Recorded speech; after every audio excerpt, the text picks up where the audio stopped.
എല്ലാവർക്കും പുതിയൊരു വീഡിയോയിലേക്ക് സ്വാഗതം.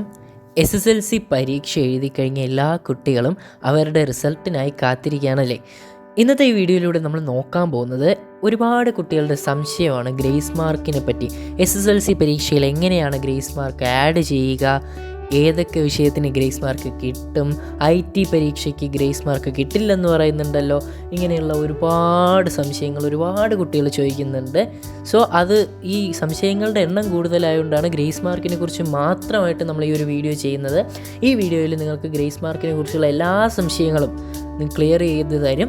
ഇനി അധികമായി എന്തെങ്കിലും ഉണ്ടെങ്കിൽ തീർച്ചയായും കമൻറ്റ് ബോക്സ് വഴി ചോദിച്ചാൽ മതി. അപ്പോൾ നമുക്ക് നേരെ വീഡിയോയിലേക്ക് കിടക്കാം. വീഡിയോയിലേക്ക് കിടക്കുന്നതിന് മുമ്പായി ഇതുപോലുള്ള കൂടുതൽ വിദ്യാഭ്യാസപരമായ അറിവുകൾക്കും വാർത്തകൾക്കും പിന്നെ എല്ലാവിധ ക്യൂസ് വീഡിയോകൾക്കും വേണ്ടി നമ്മുടെ ചാനൽ മറക്കാതെ സബ്സ്ക്രൈബ് ചെയ്യണേ. നമുക്ക് നേരെ വീഡിയോയിലേക്ക് കിടക്കാം. SSLC പരീക്ഷ എഴുതിയ വലിയൊരു ശതമാനം കുട്ടികളും NCCയോ SPCയോ അല്ലെങ്കിൽ ലിറ്റിൽ കൈറ്റ്സോ പോലുള്ള ഏതെങ്കിലുമൊക്കെയുള്ള സംഘടനകളിലെ അംഗങ്ങളായിരിക്കും. അവർക്ക് തീർച്ചയായിട്ടും ഗ്രേസ് മാർക്ക് കിട്ടും. ഇത്തരം NCC SPC പോലുള്ള സംഘടനയിലെ അംഗങ്ങൾക്ക് മാത്രമല്ല, മറിച്ച് കലോത്സവത്തിനോ അല്ലെങ്കിൽ ശാസ്ത്രമേളയ്ക്കൊക്കെ സംസ്ഥാന തലത്തിലൊക്കെ ഉയർന്ന വിജയം കരസ്ഥമാക്കിയവർക്കും ഈ ഗ്രേസ് മാർക്ക് കിട്ടാറുണ്ട്. പലപ്പോഴും നമ്മുടെ സംസ്ഥാനത്ത് തന്നെ വലിയൊരു നമ്പറിലേക്ക് ഫുൾ A+ കിട്ടിയ കുട്ടികളുടെ എണ്ണം പോകാനുള്ള പ്രധാനപ്പെട്ട ഒരു കാരണവും ഈ ഗ്രേസ് മാർക്ക് തന്നെയാണ്. കാരണം ഗ്രേസ് മാർക്ക് ഇല്ലാതെ ഫുൾ A+ കിട്ടുന്ന കുട്ടികളുടെ എണ്ണം എല്ലാ വർഷവും വളരെ കുറവ് തന്നെയാണ്. സോ ഗ്രേസ് മാർക്കാണ് ഇത്രയധികം A+കളുടെ എണ്ണം കൂട്ടുന്നതിൽ വലിയൊരു പങ്ക് വഹിക്കുന്നത്. എന്നാൽ തീർച്ചയായിട്ടും അതൊരു മോശം കാര്യമൊന്നുമല്ല. കാരണം കുട്ടികൾ വളരെയധികം കഷ്ടപ്പെട്ടിട്ടാണ് ഈ ഒരു ഗ്രേസ് മാർക്ക് കിട്ടുന്നതെന്നുള്ളതും ഒരു യാഥാർത്ഥ്യമാണ്. ഗ്രേസ് മാർക്ക് എങ്ങനെയാണ് ആഡ് ചെയ്യുന്നതെന്ന് ചോദിച്ചാൽ, ഇതൊരിക്കലും ഇപ്പോൾ നിങ്ങൾക്ക് ഒരു ഉദാഹരണം എടുത്താൽ 30 മാർക്കാണ് ആകെയുള്ള ഗ്രേസ് മാർക്ക് എന്നിരിക്കുക. ആകെ 10 വിഷയമാണുള്ളത്. അപ്പോൾ ഒരു വിഷയത്തിന് 3 മാർക്ക് വീതം അങ്ങ് തരുമെന്നാണ് വലിയൊരു ശതമാനം കുട്ടികൾ വിചാരിക്കുന്നത്. ഒരുപാട് പേര് എൻ്റെ അടുത്ത് ഇങ്ങനെ ചോദിച്ചിട്ടുണ്ട്. അതായത് ആകെ 30 മാർക്കാണ് എനിക്കുള്ളത്, അപ്പോൾ ഒരു വിഷയത്തിന് 3 മാർക്ക് വെച്ച് എല്ലാ വിഷയത്തിനും അങ്ങ് കൂട്ടിയിട്ട് വരെയല്ലേ ചെയ്യുന്നതെന്ന് ചോദിക്കുന്ന കുട്ടികളുണ്ട്. അങ്ങനെയല്ല.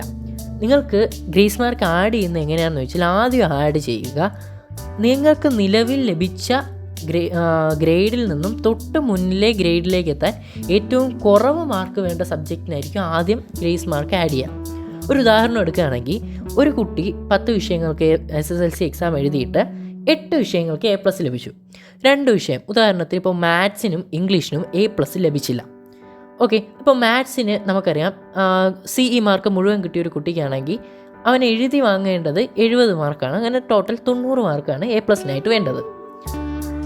90 മാർക്കിൽ മാത്സിനൊരു കുട്ടിക്ക് ലഭിച്ചത് 88 മാർക്കാണ്. ഇംഗ്ലീഷിനാണെങ്കിൽ ആ കുട്ടിക്ക് ആകെ 85 മാർക്കേ ലഭിച്ചിട്ടുള്ളൂ. ഇതിനാദ്യം ഏത് വിഷയത്തിനാണ് ഗ്രേസ് മാർക്ക് ആഡ് ചെയ്യാമെന്ന് ചോദിച്ചാൽ, നമുക്ക് 2 വിഷയത്തിനും ഇംഗ്ലീഷിനും മാത്സിനും ആ കുട്ടിക്ക് A ഗ്രേഡ് ഉണ്ട്. തൊട്ട് മുൻപിലെ ഗ്രേഡായിട്ടുള്ള A+ലേക്ക് എത്താൻ കുറവ് മാർക്ക് വേണ്ട ഇവിടെ മാത്സിനാണ്. കാരണം മാത്സിന് 88 മാർക്കുള്ളതുകൊണ്ട് 2 മാർക്ക് കൂടി ചേർത്താൽ തൊട്ടടുത്ത ഗ്രേഡായിട്ടുള്ള A+ലേക്ക് എത്തും. പക്ഷേ ഇംഗ്ലീഷിനാണെങ്കിൽ 5 മാർക്ക് അധികമായിട്ട് വേണം. അപ്പോൾ ആദ്യം ആ കുട്ടിക്ക് ഗ്രേസ് മാർക്ക് ആഡ് ചെയ്യുക മാത്സിനായിരിക്കും. മാത്സിന് 2 മാർക്കും കൂടി ഇട്ട് A+ലേക്ക് എത്തിക്കും. പിന്നീട് 30 മാർക്ക് ഗ്രേസ് മാർക്കുള്ള ഒരു കുട്ടിക്ക് വീണ്ടും 28 മാർക്കുണ്ട്.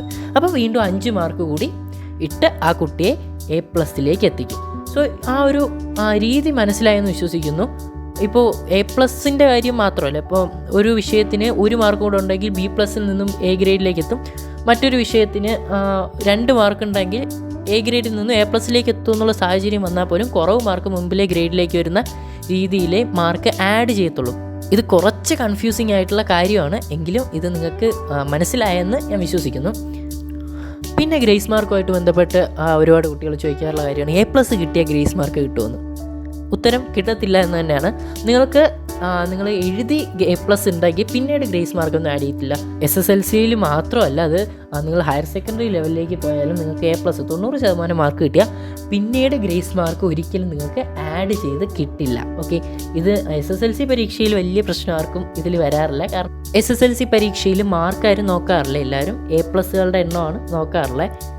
അതുകൊണ്ട് A+ എത്തിയാൽ പിന്നീട് ഗ്രേസ് മാർക്ക് ആഡ് ചെയ്യില്ല എന്ന കാര്യം കൂടി അറിഞ്ഞിരിക്കാം. പിന്നെ ഒരുപാട് കുട്ടികൾ ഇത് ഒരു വലിയൊരു മിഥ്യാധാരണയാണ്, വലിയ രീതിയിൽ പ്രചരിപ്പിക്കപ്പെടുന്നതാണ്. IT എന്ന് പറയുന്ന വിഷയത്തിന് ഗ്രേസ് മാർക്ക് ആഡ് ചെയ്യില്ലെന്ന് പറയുന്നുണ്ട്. ഇത് തീർത്തും തെറ്റായിട്ടുള്ളൊരു കാര്യമാണ് കേട്ടോ. ITക്കായിരുന്നാലും നിങ്ങൾ എഴുതുന്ന 10 വിഷയങ്ങൾക്ക് ഗ്രേസ് മാർക്ക് ആഡ് ചെയ്യും. ഓക്കെ, ഇത് എങ്ങനെയോ ആരൊക്കെയോ പറഞ്ഞ് പരത്തിയൊരു കാര്യമാണ് IT-ക്ക് ഗ്രേസ് മാർക്ക് ആഡ് ചെയ്യില്ലെന്ന്. കാരണം ചോദിക്കുന്ന കുട്ടികൾ, അത് ഞാൻ ഇപ്പോൾ പുറത്തിറങ്ങുമ്പോൾ തന്നെ SSLC പരീക്ഷ എഴുതിയ കുട്ടികൾ കണ്ട ഉടനെ ചോദിക്കുന്ന കാര്യമാണ് IT-ക്ക് ഗ്രേസ് മാർക്ക് ആഡ് ചെയ്യുകയില്ലെന്ന്. ഇത് ഈ വർഷമല്ല, വർഷങ്ങളായിട്ട് ഇതിങ്ങനെ തുടർന്ന് പോയിക്കൊണ്ടിരിക്കുന്ന ഒരു കാര്യമാണ്. സോ അത്തരം ഒരു സംശയം ഒരിക്കലും മനസ്സിൽ വെക്കേണ്ട. IT-ക്ക് എന്നല്ല, നിങ്ങൾക്കുള്ള 10 വിഷയങ്ങളിലും ഗ്രേസ് മാർക്ക് ആഡ് ചെയ്യും. അത് ഞാൻ നേരത്തെ പറഞ്ഞ അതേ രീതിയിലായിരിക്കും ആഡ് ചെയ്യുക. സോ ഇത്രയാണ് ഞാൻ പ്രധാനമായിട്ടും ഗ്രേസ് മാർക്കിനെ സംബന്ധിച്ച് കണ്ടിട്ടുള്ള സംശയങ്ങൾ. ഇനി അധികമായിട്ട് നിങ്ങൾക്ക് എന്തെങ്കിലും സംശയങ്ങളുണ്ടെങ്കിൽ ഉറപ്പായിട്ടും കമൻറ്റിലൂടെ ചോദിക്കുക. അത് അടുത്ത വീഡിയോ ചെയ്ത് ഞാൻ ക്ലിയർ ചെയ്ത് തരുന്നതായിരിക്കും. വീഡിയോ അവസാനിപ്പിക്കുന്നതിന് മുമ്പ് ഒരു കാര്യം കൂടി പറയട്ടെ, നമ്മുടെ 1000 സബ്സ്ക്രൈബേഴ്സിലേക്ക് 1K സബ്സ്ക്രൈബേഴ്സിലേക്ക് നമ്മൾ അടുത്തുകൊണ്ടേയിരിക്കുകയാണ്. സോ നമുക്ക് എത്രയും പെട്ടെന്ന് 1K അടിക്കണം. നിങ്ങളെല്ലാവരുടെയും സപ്പോർട്ട് വേണം. നിങ്ങൾക്കുള്ള എല്ലാ വിദ്യാഭ്യാസപരമായിട്ടുള്ള അറിവുകളും വാർത്തകളും, നിങ്ങളുടെ ഏതൊരു സംശയവും നമ്മൾ ഈ ചാനലിലൂടെ ക്ലിയർ ചെയ്ത് തരുന്നതായിരിക്കും.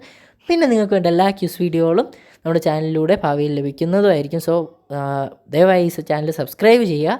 അടുത്ത വീഡിയോ കാണാം. അതുവരേക്കും ഗുഡ് ബൈ.